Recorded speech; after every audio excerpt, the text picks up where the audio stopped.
ឃ្លាតមួយជុំហ៊ានមិនបានឲ្យបែកក៏លៀនមិនដេចទៅបើចិត្តនេះនៅតែនឹកដល់ស្រី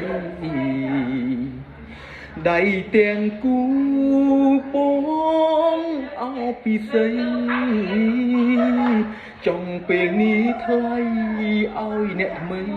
អោបជំនួសបងអូនថាមិនចេះខូចចិត្តអូនថាមិនចេះសោកសៅចង់បដិចពេលអីលើអូនហូរទឹកភ្នែកអត់ចេញយំទេវាចម្លែកគេนุ่งសំបែកទើបអូនស្រែករត់រកបងជួយប្រងណាទៀតហើយធ្វើឲ្យអូនខូចចិត្តដល់ម្លឹងប្រាប់បងឲ្យដឹង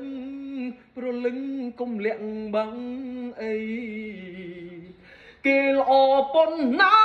ខ្លាំងប៉ុណ្ណាទើបធ្វើឲ្យអូនយំរាល់រាត្រីគេអ្នកថ្មីសំដីដូចមុខ